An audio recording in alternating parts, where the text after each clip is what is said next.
Can you subscribe to my new channel for support purposes? Haran called his daughter to him and asked her harshly, "Is this true? Are you seeing Anubis?" When Ilara saw the anger in her father's eyes, fear grew inside her, but there was no point in denying it. Holding her head high for the first time in front of her father, she said, "Yes, I am seeing Anubis because I love him." This confession made Haran even more furious. "This will spark an intergalactic war.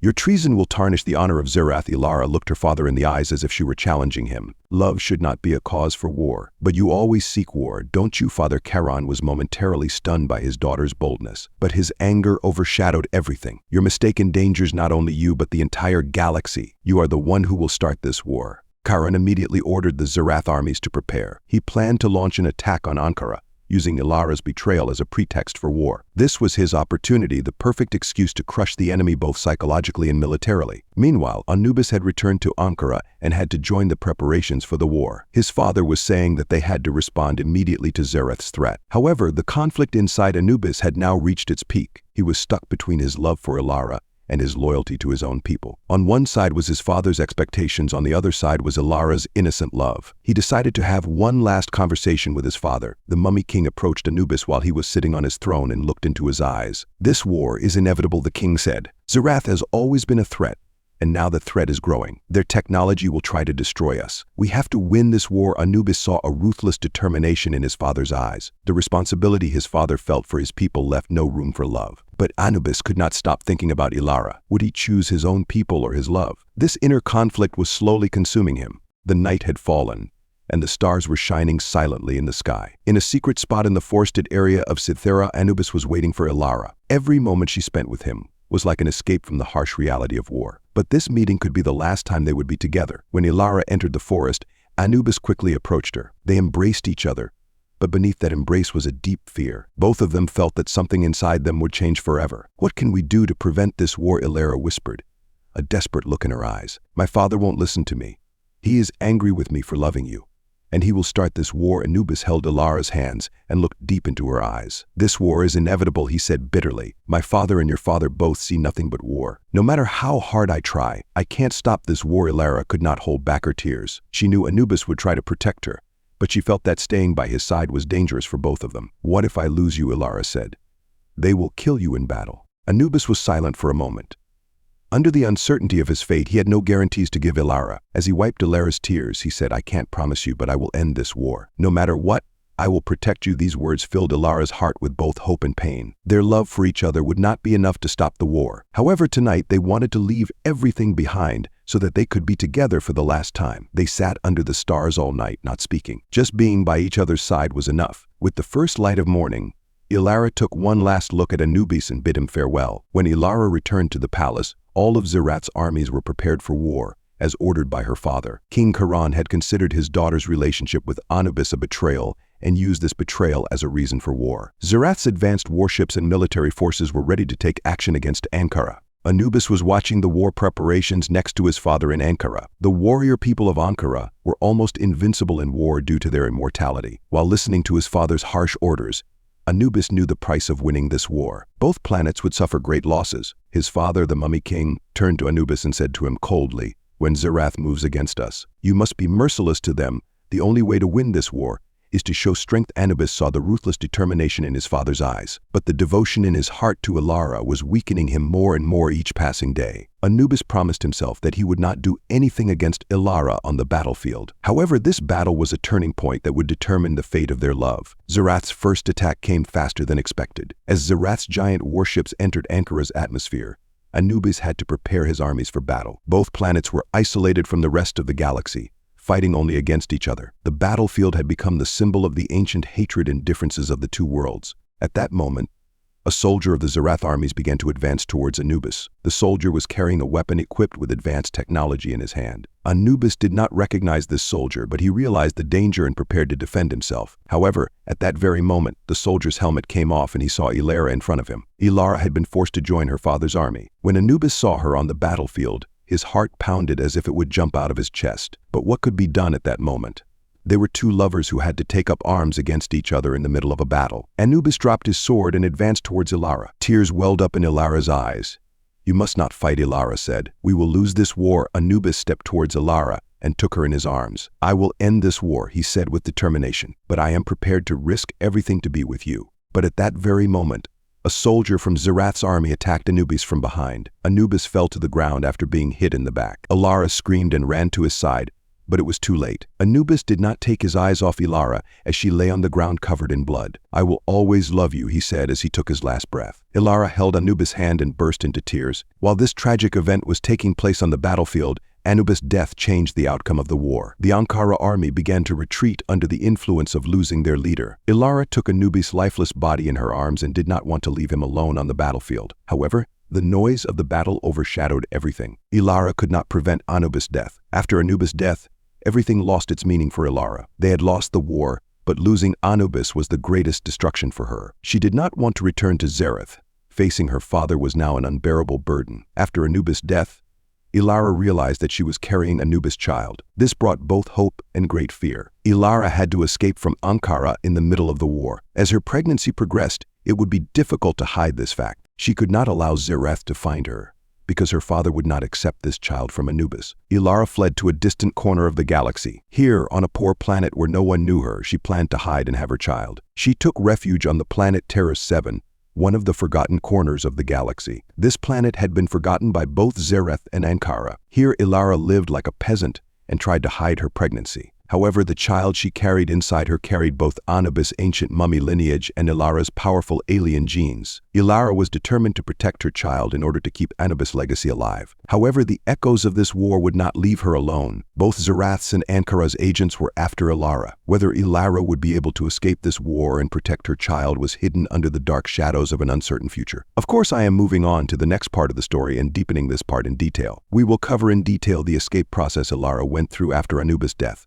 her pregnancy and birth, as well as the child's development and difficult growth process. In this section, we will focus on the half-mummy, half-alien child's struggle with both her own internal conflicts and the outside world. After Anubis' tragic death, Ilara had to flee from the galaxy's popular battlefields and the regions densely populated by aliens. Zerath's powerful army and the ancient cursed people of Ankara had now surrounded her. She now had only one goal: to protect her child from Anubis and to offer him a future. When the war ended, returning to Zerath was not an option for Ilara. Her father, King Chiron, had learned of his daughter's betrayal and saw her relationship with Anubis as the trigger for intergalactic conflict. Ilara knew her father's harshness. If she returned to Zerath, both she and the baby she was carrying would be in great danger. Because Chiron thought that a child born from Anubis could tarnish both the royal lineage and the honor of Zerath, Ilara, who had searched for the safest shelters in the galaxy, decided to go to a world far from sight, unknown to anyone. This world was the poor and underpopulated planet Terra 7, located in the forgotten corners of the galaxy. Here, Ilara had to step into a life very different from the bright palace life in Zerath. But her only goal was to protect her child. When Ilara escaped to Terra 7, she was followed by agents of both Zerath and Ankara. However, Ilara's intelligence had always been the greatest weapon she could use against her father. With the end of the war, while everyone was busy healing the wounds of the war, Ilara managed to escape silently without attracting anyone's attention. When she reached Terra 7, Ilara, who was once one of the most powerful princesses in the galaxy, began to live as a poor peasant. A simple and difficult life awaited her on this distant planet. She had left her old, shiny clothes and luxurious life behind. Now she had to live like an ordinary peasant, but that didn't even matter to her. All she thought about was protecting the child in her womb. Terra 7 was an undeveloped, small agricultural planet. Here she was completely cut off from her old life. She would live in the shadows for years and would have to hide herself. As Ilara's pregnancy progressed, it became harder to hide. The people on Terra 7 were poor and reserved, not asking many questions,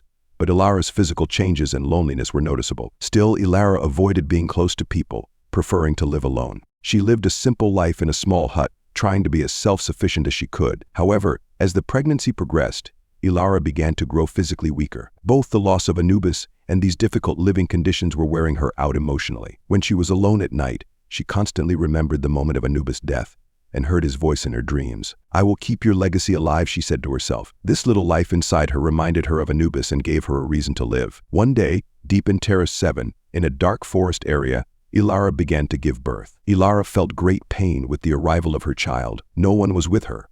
But this birth was not only a physical struggle, but also a spiritual one. At that moment, both Anubis' spirit and her own inner strength were guiding her. After a painful birth that lasted hours, Ilara held her son, who was half mummy, half alien, in her arms. She was filled with both joy and sadness as she held the baby in her arms. This child carried a part of Anubis. However, this child was also a product of the war between the two worlds. She named him Kale. Kale was a beacon of hope for her, but he was also a part of her destiny. Ilara did not know what her son's fate would be, but she was determined to protect him at all costs. As Kale grew, things became more difficult for Ilara. Kyle was no ordinary baby in appearance. His body bore both the characteristics of his father's mummy lineage and the traces of his mother's alien genes. His skin color reflected the ancient spirit of Ankara. His skin was slightly pale, but covered in intricate patterns unique to the mummy race. His eyes were a bright blue, just like Ilara's eyes. However, Kale's appearance made him very different from the people of Terra 7. Kale was not only physically different, he possessed extraordinary powers from birth. His father's mummy lineage gave him great endurance and resistance. Even as a child, he was physically much stronger than his peers. However, his mother Ilara had to constantly keep Kale under control so that these powers would not be noticed. She struggled greatly to hide him and raise him as an ordinary child. However, Kale began to be ostracized by his environment. The other children in Terra 7 noticed his difference and treated him like a freak. Kale grew up as a lonely child, ostracized from society since he was young. No matter how much Ilara tried to protect Kale, it was difficult for him to be accepted in this world. Kale was neither a complete mummy nor a complete alien. He was a being caught between the two and could not find a place for himself in this world. As Kale grew older, the secret life on Terra 7 became more dangerous. Zerath and Ankara maintained their hostility towards each other after the war and went after Ilara. Both planets believed that Ilara's child from Anubis could pose a great threat to the galaxy. Ilara knew that Kale would grow stronger as he grew older, and that these powers would attract attention. Zerath and Ankara agents scoured the galaxy to find Ilara. Ilara knew that she could no longer ensure Kale's safety. There was only one solution to protect his life: to leave Kale in a world far from her, in a place no one knew. However, this decision meant unbearable pain for Ilara. Leaving Kale meant never seeing him again. But Ilara knew that she had to make this sacrifice for her son's survival. One night, Ilara took Kale in a small spacecraft to a planet farther from Terra 7. This planet was Vahara, one of the poorest and most remote corners of the galaxy. Vahara was a world where simple villagers lived and lacked technology. Here, Kale would grow up as an ordinary child. Ilara left Kale in the care of a poor farm family living in Vahara. This family accepted the boy without questioning his differences. Kale could not understand why his mother had left him. Ilara tearfully bid farewell to her son as she left him. "I will always love you," she said as she hugged Kale. "This is for the best. One day you will understand everything." When Ilara left Vahara, her heart was torn. The fact that she would never see her son again plunged her into deep sorrow. But this sacrifice was the only way Kale could survive. After leaving Vahara, Ilara continued to evade the agents who were after her. However, no matter how hard she tried to hide, Ankar's and Zerath scouts eventually found her. One day, Ilara was caught by the mummy agents who were after her when she was about to return to Terra 7. Ilara did not tell anyone where her son was until her last moments. She was ready to sacrifice her life for his safety. The mummies caught Ilara and told her that they wanted to avenge Anubis' death. Ilara did not pay attention to these words, because she knew that Anubis' legacy was alive. Kale would one day have the power to overcome all these wars. Ilara took her last breath with this belief. The mummies killed Ilara, but her resistance and sacrifice managed to keep Anubis' legacy alive. Ilara's death was the beginning of a dark period in Kale's life. He did not understand why his mother left him, but this abandonment would shape his destiny. Kale would grow up in a poor world, despised and ostracized, but with the power inside him, he would one day become an intergalactic legend against both Zerath and Ankara. As Kale grew up among his peasant family in Vahara, he began to feel more and more alienated. Although his adoptive family treated him with love, Kale's differences always drew attention. The other children in Vahara made fun of Kale's strange appearance and constantly excluded him. Kale was a lonely child and could not fully connect with anyone. But Kale was not an introverted child. He felt a power inside him. Although this power was frightening to him, it also gave him a sense of purpose. Kale was physically stronger than his peers. The durability inherited from his father's mummy lineage had given him extraordinary physical strength from a young age. However, this power made him even more isolated. The other children in the village, and even the adults, found Kale strange and dangerous. Over time, Kale found himself spending more time outside the village, in the wilderness. The power within him was driving him to explore. He didn't know who his mother was, or where his father was. But these questions echoed in Kale's mind. Who was he? Where did he come from? And what was this power within him? Kale's fate was still uncertain, but this power would one day shape his intergalactic destiny and make him a legend that would end the war between the two worlds. Great. Now let's focus on the next part of the story. In this part, we will cover Kale's youth, his discovery of his inner power, and how he survived in a world where he felt excluded. We will also tell how his destiny brought him together with his master in Kale's training process. As Kale grew up on the planet Vahara, he was always seen as an outcast, a strange and dangerous child by the people around him. Although the family that adopted him lived as part of the villagers, Kale's appearance and behavior were unlike anything the people of Vahara were accustomed to. He neither looked nor felt like the other children in Vahara. Don't forget to subscribe.